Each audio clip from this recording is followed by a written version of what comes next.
Hello, hello. Happy Friday. I know it's late for some of you. This is actually my first time going live on YouTube. Um, so this is going to be somewhat of an experiment. But, anyways, um, I asked a question earlier today, and it kind of turned into a larger conversation that I thought was worth discussing. And it was basically, why don't men share their emotions to women? Why don't men share their emotions, or they don't share their emotions or feelings to women? And it's funny, I was having a conversation with someone earlier this week, and I had mentioned the typical answer that I've heard all my life, which is, yeah, men don't share their emotions to women because they weren't socialized to do so. It's nurture versus nature, and basically this idea that, like, yeah, the reason men don't share their emotions is because the way they were trained, the way they were taught. And so that's what I heard pretty much my entire life. And so I'm expressing this to the person, and they're like, no, that's actually not true. The men that I've talked to, many of the reasons that they don't share their emotions with women is because they don't want to be manipulated and they don't feel safe. And I'm like, huh? That isn't. I'm like, no, I don't. I've never heard that. Doesn't make sense. And he's like, no, this. You talk to men, that's what they're gonna say. So instead of going back and forth, I decided, okay, let me actually see what men are saying. And so I will. I'm gonna preface and say I have not done any form of like any form of a professional study or anything like that. I this is so I just want to start by saying that. But I did create a post on Instagram, and I asked my followers, and I said, okay, um, what do you think? Why don't men share their feelings? I just put it out there, and I wanted to see some feedback, and I was really surprised at the feedback that I got. So I wanted to read off just some of the comments that I had seen, and then just kind of go from there to a larger discussion. So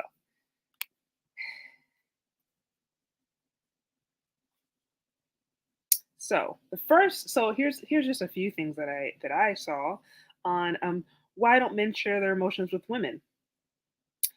One commenter said, it's because we don't want it to be used against us in future arguments and discussions. That's what one follower said. And I'm like, huh, that's very interesting. That is not anywhere near what I heard growing up.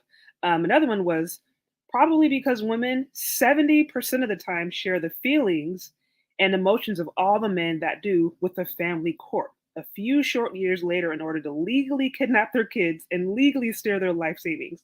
And then these men learn a forever lesson about doing so with women forever.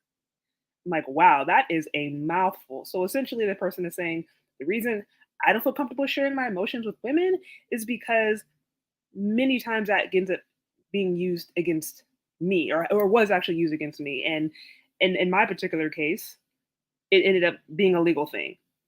So I was like, wow, that's wild. Again, not what I've heard, not what I've heard growing up. Now this is one person who I guess gave what to me sounded a little bit more of the standard operating procedure. Says majority of the time the risk is not worth the reward. Um, Let me see. Okay, and another one said here, it's learned behavior. Yeah, majority of the time the risk is not worth the reward. It's as if men don't have the luxury to be happy, mad, or sad without being ridiculed for it in some kind of way where it backfires. I think this contributes to heart attack amongst men in generally as well. It's listen just listening to these responses even up to this point. I think back to a conversation I had not too long ago with my father, and I remember him saying kind of a similar idea of just like, well, the reason I haven't shown my emotions is because no one really cares about my emotions as a black man in this society. That's not what happens. And I remember listening to that and just kind of pondering on it and being like, okay, like that's actually sad, but again, it's just one of those things I'd never really heard. And I think the crazy thing about it is there's so many things. There's a lot of times there's assumptions made about groups of people, assumptions made about men, men of color, black men. But I think it's like it's not very often that they actually ask the people that they're assuming. It's not very often that you actually go to men and be like, "Hey, how do you feel? Well, what do you think? Why is this happening?" I think oftentimes it's just it's just, oh, this is what it is, and this is just how men are, but men aren't actually part of the conversation. um, okay, so and a few other comments I had. This person said, I don't share because it's a big turnoff. It's not that serious. Women see us as dominant as male mammals supposed to be. Plus, she isn't interested in me crying. She wants me to hear her cry. Also, she wants to see your actions and less words being talk. That's a big turnoff. And it all comes down to how strong a man's mindset is. Um, and this person says, because women just simply aren't built to handle men's issues. So again, men are built to provide protection and security for a woman, which also includes being the solid rock that she can turn to in a time of need. That one to me was like, okay, that does sound more of kind of like a standard operating procedure. You know, men are to protect, they are to provide, they're to do these things. Therefore, essentially, there's not a space for them to share their emotions or to be weak because they have to be the strength. So that's closer, it's closer to what I've heard personally over the years. Um, and then there's one other one. Let me see if I can find this out to me. Let me see. Oh, okay. And this is one where it sounds to me this is actually a woman.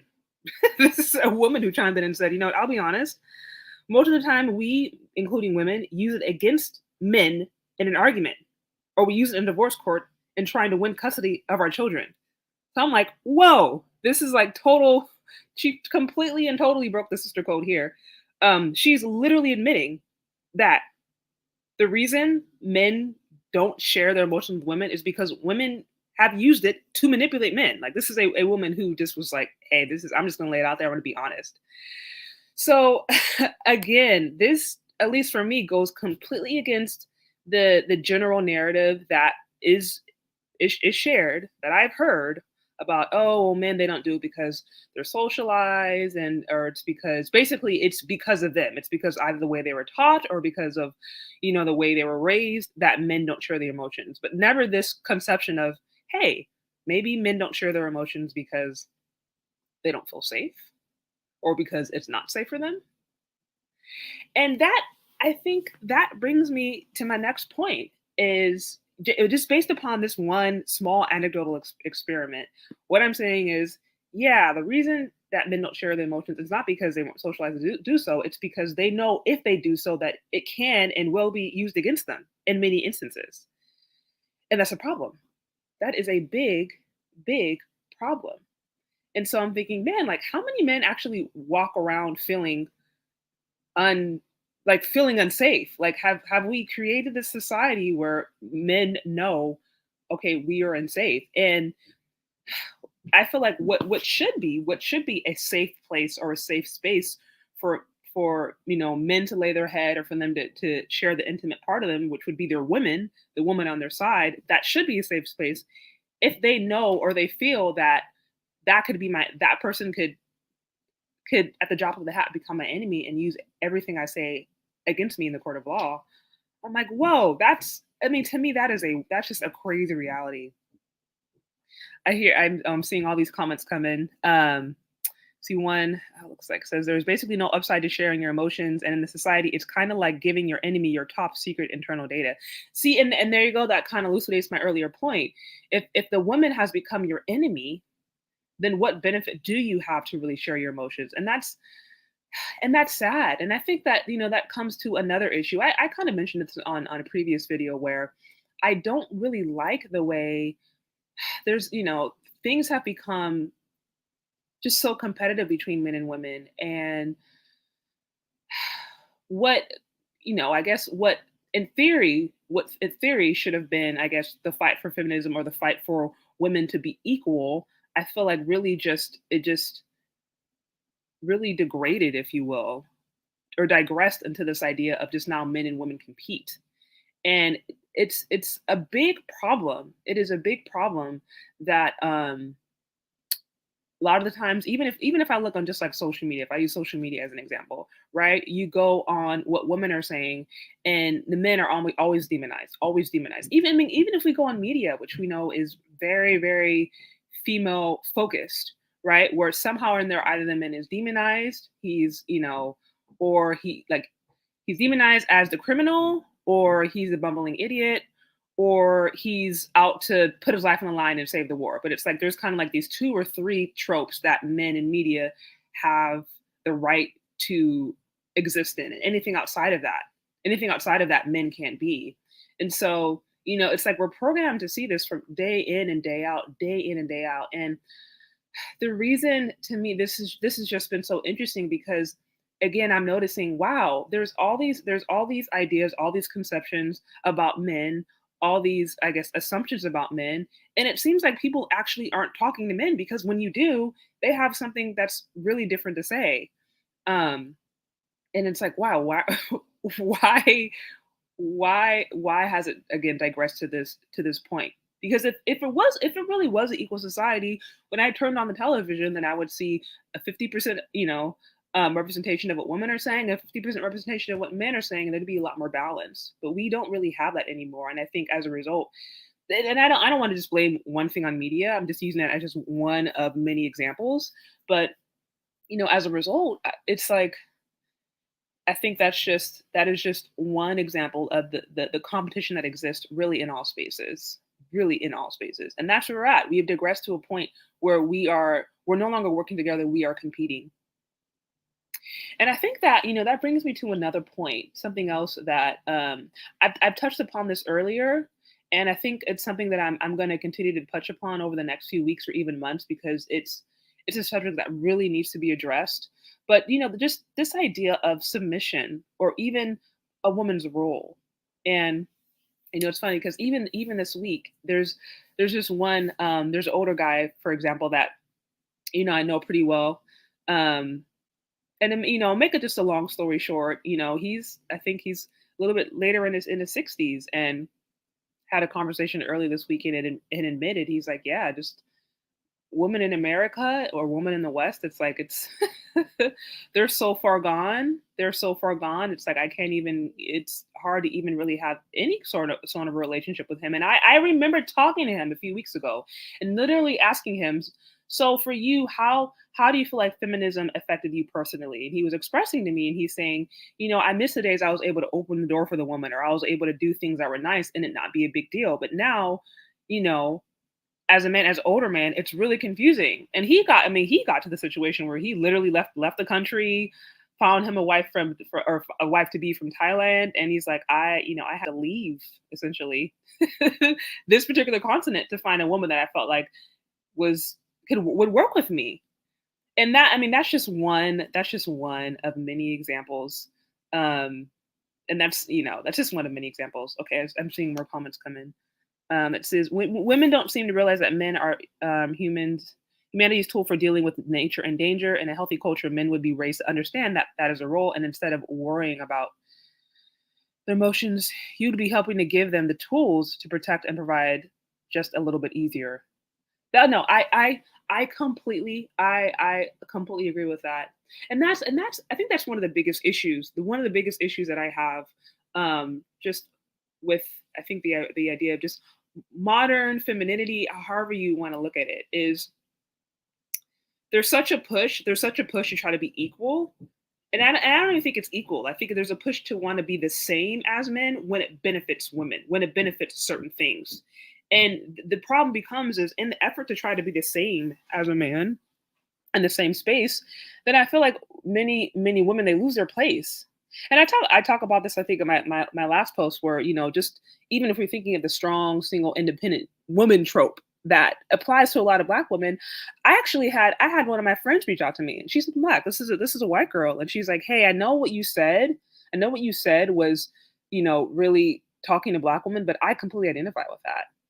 She's like, I completely identify with the struggle.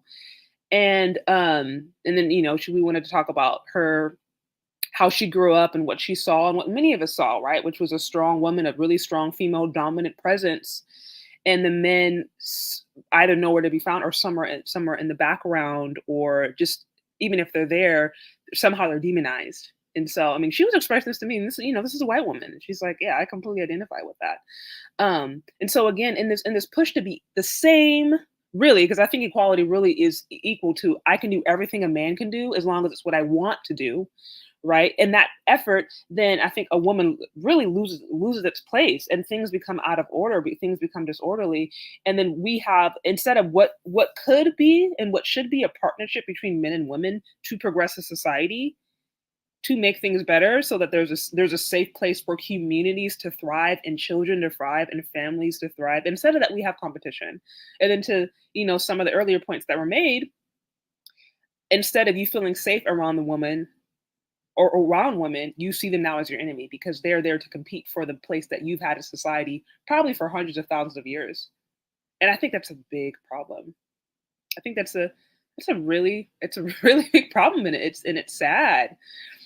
And um I think, one of the first things I believe is just like there has to just be honest conversation. There has to be a really honest conversation of, okay, what's the damage that's been done, and how deep does it go? Because, in an effort to try to right some wrongs, um, there's been some wrong things that have been done. And I think that's the crazy thing too, is that I mean, how do I put it? Like, it's just there's so much to it. But I think that's one of the biggest things for me, and it's sad to say, is like I'm just now in the position in my life, soon to be married, and I'm recognizing, oh my gosh, I did not know how bad the problem was. I had no idea. I spent so many years thinking it was the men who didn't want to commit, the men didn't want to do this, the men didn't want to do that. And I had my own little small anecdotal experience and my own small circle of friends, and I had media to kind of reinforce this lie. And like I said, all you have to do is just start to really talk to men and be around men to figure out that's a complete and total lie. Not to say that all men are perfect, right? Not to say that all men are horrible, but we can get so siloed, and it's like, okay, if I'm one person and it's taken me this long to get to a point to recognize that, like, hey, there's a big problem. How many women out there are still in this delusion, right? That they're not the issue, that what they're thinking could not be holding them back, that their idea of modern femininity or their idea of what it means to be a woman can be tainted and it can be causing issues. How many women kind of suffer under that? And I think there's many. And I think I can think of another example. There's been a few times where I've spoken to. Oh, looks like I'm getting some notifications in. Let's see if I can turn this off. Um, there's been I remember having another conversation with my pastors not too long ago, and he had mentioned the same thing. He's like, again, women in the West, the there's many of us are so far gone, because not only did we not see a true woman's role or idea of healthy submission, or even an idea of a healthy dynamic between a man and a woman, not only did we not see that in our parents, many of us didn't see that in our great grandparents or even our great grandparents. Like, some of the stuff goes back really deep. And so even in me, when I'm thinking about, okay, I've learned all this stuff and I have to throw it away and I have to start from the beginning. Who do I look to as a model? Who do I look to as a role model? And you look around and you're like, whoa, it's looking pretty scarce out there. It's looking pretty sparse. And it's to the point to now where we say things that should have been basic, that should be basic common sense, that, like, hey, men and women are different. Men and women communicate differently. That's not a bad thing. That can be a good thing when they work together. Men generally build, women generally nurture. This doesn't have to be a bad thing. This can be great if they work together. Like, there's things that for generations were understood, that helped push society forward. Now we're rethinking the basics. And I'm just like, okay, at what point, at what point do we just say, okay, let's just stop the madness. Let's stop the madness. Let's admit that in a push for women to be equal, or to have certain rights that even most men will agree with, in a push to do that, things got a little bit out of hand. Like, when can we actually accept that and start to have real conversations? So, okay, looks like I got some more comments in. One says, yeah, it's easier to sell a woman a useless item than a man. Than a man. Yeah, no, I've actually heard that. I was in digital marketing. Well, I mean, I actually still do digital marketing, but I worked for corporate for about 6, 7 years. And pretty much all of the campaigns that I ran and put together, like, they were pretty much all geared towards women because I think it's just generally understood that women consume more. And so, I mean, you're talking not just the TV, this is everywhere from how the companies market to try to sell products. It's very much from something that's going to usually going to speak to a mother, right? Or a woman maybe in her 30s and 40s, like there's these kind of, typical tropes that I think many companies fall into that they're trying to market to because they know, okay, these are the kinds of people that are likely to buy, and they're mostly women. So totally agree there. Um, Felicia Rashad, yeah, is a great example. It says society is making women strong and independent because the American economy needs to eat and women's desires are insatiable. So now women are getting the treatment men have gotten forever. Yeah, that's a mouthful. That's a mouthful there. Even when we think on consumerism, oh, and that's another. I mean, that's a whole nother topic where how and I don't know if it's because of social media or because things are so immediate, but it's like it seems as if now what what my grandmother or my great grandmother knew they had to work and save for. Like I can remember, for example, as a kid, I would go to my great grandmother's house, and she had really, she had furniture and clothing and items that were in her era, especially were really nice, really high end. But you talk to her, and her and my great grandfather, they weren't making a ton of money. They weren't poor, but they certainly weren't rich. But you talk to her, and they would save. They were good savers. They would budget. They would work towards things to get what was nice. And so they knew it's like, okay, if I want this nice thing, I'm gonna have to work. I'm gonna have to save up, and then eventually I'm gonna get this. And so there's this understanding that like, hey, I'm not gonna have all these nice things when I'm young in my 20s or even my 30s, even 40s. Like some of the stuff I'm going to get later on. And so there is that understanding. But now, and I don't know if it's with the social media or going back to what I said earlier about marketing and wanting to get women like impulsively buying, but it creates this other culture now of women having this expectation that, okay, I'm 20, but I need to have the luxuries that a 60 or 70-year-old will have. And that's a big problem because it's like that most people didn't live like that. And of course, we have all the nice shows, the Housewives of Atlanta and the Basketball Wives, and we have all these shows to continue to push literally shove that image of luxury down women's throats. And it's helpful to no one. It's helpful to literally no one. And as a woman, I can say yes, of course I like nice things. I am probably a minority in that I've lived in a really, really nice house. I've lived in a gated community. I've been around very luxurious things, but I also have a pretty solid understanding as to what cost was given in order to get that.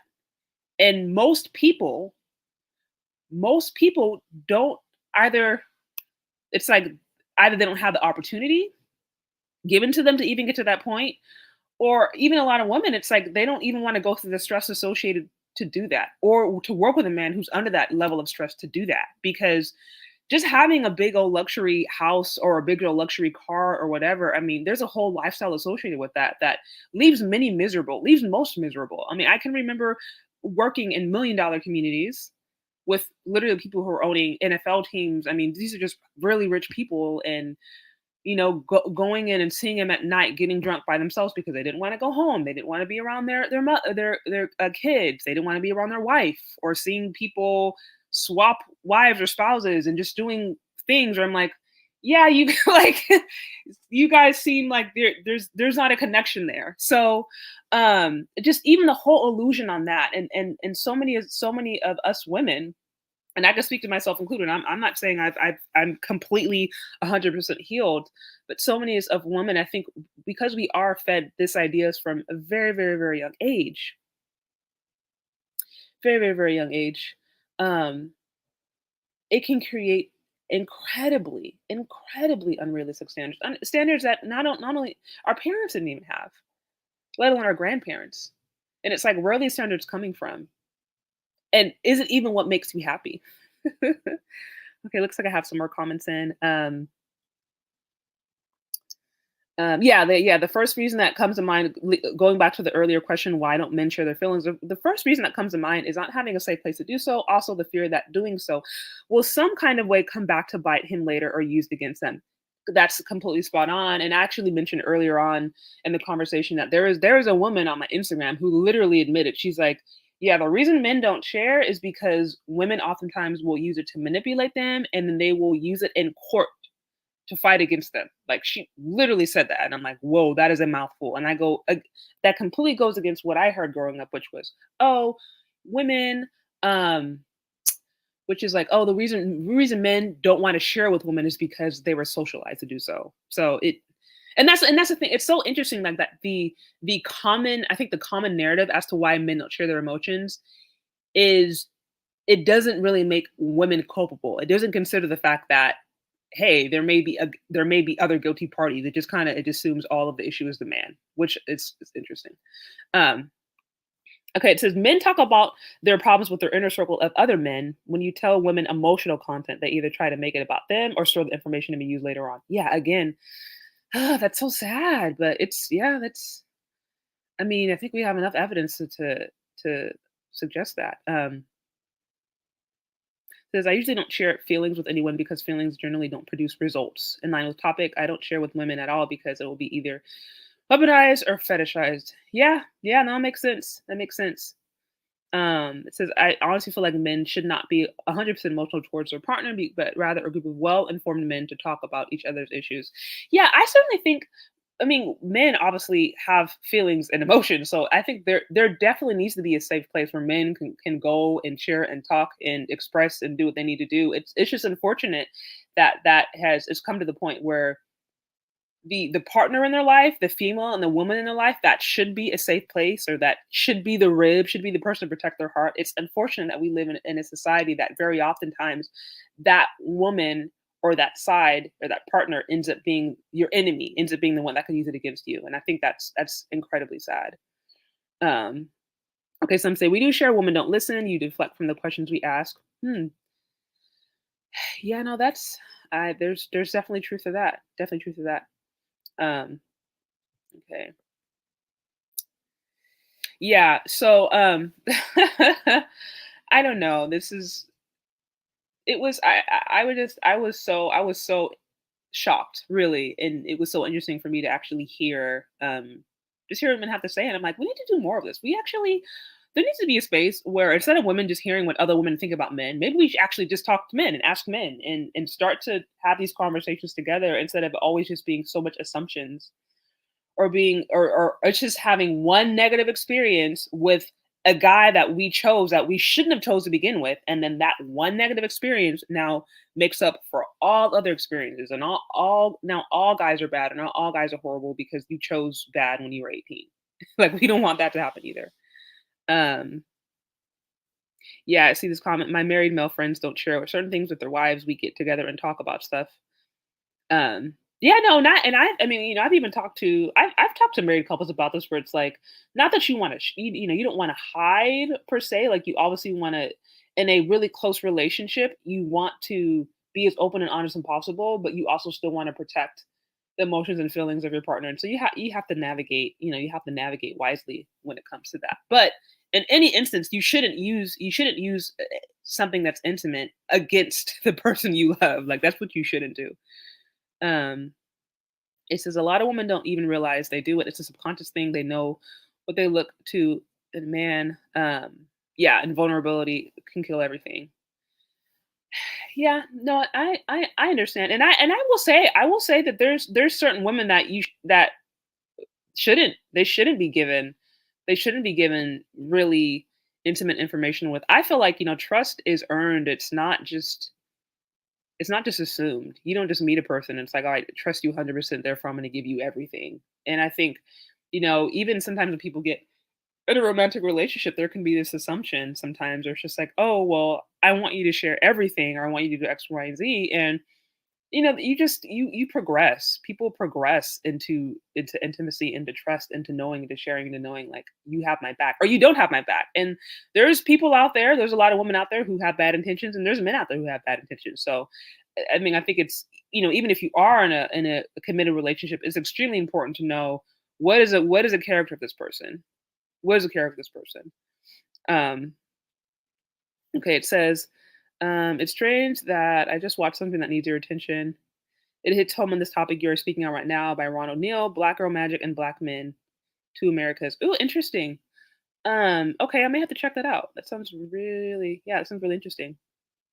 Hmm. Yeah, thank you for sharing. Let me write that down. um, yeah. So as I said before, we need to have more conversations like this. There needs to be a space where I think instead of this woman assuming that all men are trash, or even men being like, okay, women don't care about us anymore. They just care about their fifis or their feelings or whatever. I'm like, I wish we could create a space so that we could actually have conversations, so that society actually continues to exist. Because I'm like, if things continue how they are, it's not really looking good for families or just for the human population, period. So hopefully we can figure out how to work together because we actually do need one another. And I know that, and that actually brings me to another point, right? This idea that men are disposable. This idea that men are disposable. And whoever is into Kevin Samuels or has watched Kevin Samuels, they may have seen this recent video where it was a young girl and she was very honest and she's like, "Hey, we basically don't need men anymore. Like we have our own jobs, we have our own independence, we can do what we want." Like she literally says this, and Kevin Samuels is like, "Thank you. I've been saying this forever, but thank you for admitting it. Thank you for admitting it." And this idea that as a woman, I don't need a man whatsoever because I can make my own money, as if the only value of a man is money, as if that's the only thing that they can and should do is just like, oh, you're just like a walking ATM. Like I'm like that already just shows like, wow, I think there's a huge lack of understanding as to the value of a man and even the value of a woman. Um, and I think that I think that alone was like, whoa, that's so crazy. And so that goes back to the strong, independent, I don't need no man trope that so many of us saw or experienced growing up. And I think, for many of the Black community, it's like, they're just the matriarchal presence, and we see this from the big mamas, the ideas of the big mamas. Um, it's created a lot of unnecessary confusion. It's created a lot of unnecessary confusion. And even when I think of my family, right? Like all of the women in my family outlived the men. They were married at one point in time. The men were married, or my grandmother's great grandmothers, they were married to men at the time, but all the men died earlier. I've heard reports and things that say like, yeah, men die earlier because they have more stress, because society is literally, it's been created in such a way where it's more volatile to them. Like I've heard a few different studies to show why men, especially Black men, tend to die earlier. Probably because they, things that like, okay, they may take more dangerous jobs or more things that are going to put their health in jeopardy long term. I mean, there's probably many reasons to this. But even if I think of the idea of like the matriarch in the Black family, it's like my grandmothers, my great grandmothers, many of our grandmothers, great grandmothers, they were alive. It's just sometimes when we were of age, the men had already died because they had worked their tails off, or they had gotten sick, or just different situations that had taken them early. That was certainly the instance in my case. All of the faintest memories I've had of like my grandfathers and my great grandfathers, they got sick. Something happened to them. So, okay, so you have some more comments. As a leader in a home, you have to provide direction and hope you will follow, who will follow you when you think you are weak. Yeah, no, that's true. That is totally true. It says Abin Preach actually found women planning to find men to get them pregnant and intentionally want to raise their children solo. Wow. Whoa. I've heard of Abin Preach. That's actually one channel I wanted to check out more, so I may have to do that. I don't understand that. Those must be really young women. Because if you talk to any single mom, I think, who was honest about their situation, I can't imagine that that's something that they would suggest the person to do. Now, it's one thing if you find yourself in that situation, God forbid you're widowed, or God forbid you're violated, or something happens that out of your control. But for most women, it's not. Um, for most women, it's not. It's a choice, and I'm like, I don't know why you would choose to do that, unless you are a woman that you are completely and totally dedicated to the fact that you are a strong woman that doesn't need a man. And again, that brings me back to my earlier issue of, if there's this idea that like, hey, I don't need a man because I make my own money. So does that mean that the only value that men brings is money? They don't bring like direction. They don't bring like, I mean, value. They don't help build the family. I mean, it's the father. The father is the one that's responsible for speaking identity into his family. Truly, I mean, and it's the mother and the father. Obviously, they work together, but there's something about a father and his role and the way God created him that is extremely important. And so to completely remove that or to seek to remove that, it's like you're missing a huge identity of, or a huge aspect of that child's identity. And I think we obviously have examples of that today. People who don't know who they are, who don't have a strong sense of self. And I think sometimes in not strong having a strong sense of self, that is why sometimes we can get caught up in materialism or just wanting things after things, wanting the next biggest, I don't know, party, or wanting the next biggest car or next biggest house or the next biggest. It's like the flesh can never be satisfied. It's like you have a potato chip, you have one, and then you want 20, then you have 20, then you want 40. It's like this, just when you're feeding that fallen nature, or if you're feeding that just base desire, it can never be satisfied. And I'm like, when a person doesn't have an identity or to have a strong sense of who they are, that's what happens. And I think it's the role of a father, especially, spiritual father, to speak that into a home. And I'm like, I think when we just completely minimize the role of a man as just, oh, he's just money. And if he doesn't provide money and I have my own money, I don't need him, then it's like, okay, all right. That's where we're at. And so my hope is to continue to have these kinds of conversations. And there's a few women that I've just in my process of really wanting to learn, and I want to have different results, because I recognize that the popular result is this kind of single woman, she-ra superwoman kind of thing that I think leaves many women exhausted and leaves many women either unfit or unable to be in a relationship. And it's like, I want a different result. So therefore I need to do things differently. Therefore I need to consider different methods, or methods that are not as popular. And so I planning to, talk to a few different women. There's a few different older women that I know who are very dear to me, who I kind of look up to as mentors. I mean, I'm still seeking for more, but my plan is, bring a few of them on. Those who have been married over 30 years, have kids my age, have grandchildren. My thought is to really sit and listen to them and say, okay, what can you share? What can you share from your experience on being a successful wife and raising kids and having grandkids and being happy? What can you share?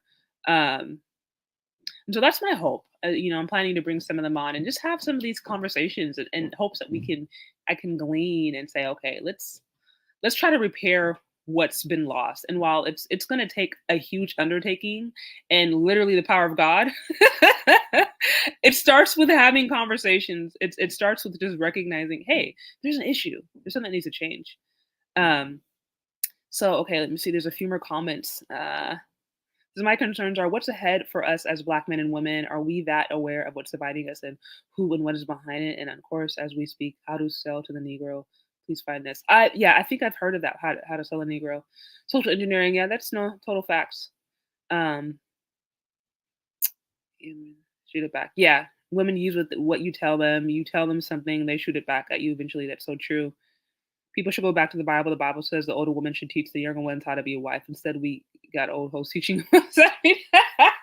You got old hoes teaching. Oh, how to mean hoes. That's so true. No, and I completely agree. I know there's a lot of people, which I understand. There's people out there who are just completely turned off from this, even the idea or conception of God or Christ or the Bible, because it's been so used, and to this day is used for weird political, monetary purposes. It gets really weird. But as far as the intention, as far as what the gospel of Christ is actually about, which is transformation, which is healing, which is literally getting better is you finding your true identity, what it's actually about. It's supposed to be healing. It's supposed to be transformative. And, that's something that I really want to continue to seek out and continue to express and continue to share, not only the Black community, but just, women in general, and be like, okay, let's we have to heal. We have got to get out of this matrix. We have got to get out of this illusion that is leaving many of us just unhappy. And sometimes we're so prideful to want to admit it. We're so in our feelings, or we're so hell bent, literally hell bent on wanting to believe something that is killing us. And so that's my hope. That's something I'm planning on doing. Um, you know, just over the next few weeks and few months. But anyways, I'm gonna have to wrap this up because it's getting starting to get a little bit late over here. But I want to thank everyone who has just been so kind as to just hop on. I saw that there was a few contributions that came in. Thank you so much for your generosity. Thank you for some of your recommendations. I'm definitely going to check it out. See some scriptures coming in. Yeah, I mentioned not live by bread alone, by every word that proceeded from the mouth of God. Completely agree. And the word of God is eternal. It is the force. It is the force that holds all things together. It is the energy, the power that essentially gives us the ability to overcome, to get past this matrix, and to actually live in a higher realm. So it's like totally, completely agree. Um, so thank you again, everyone. I'm definitely going to be doing some more of this. Definitely be sure to like, subscribe. If you guys have any just topic ideas, I'm totally open to topic ideas. And again, thank you. Let's see the last comment. You consider reaching out to Shahara Ali as a guest of your show. Yeah, I would. I read across her content not too long ago, and I would love to speak with her if given the chance. I think it would be amazing to just hear from her and hear her thoughts. So that'd be one of those like dreams. So yeah, but anyways, I think I'm gonna log off. But thank you so much for listening. I truly appreciate all of you guys coming on. I know it's late. But like I said, I'm planning on doing more of this. And yeah, this is good. Some good conversation, some good feedback. I've learned a lot just already from seeing some of the things you guys have mentioned. So appreciate you. All right, take care. Talk later.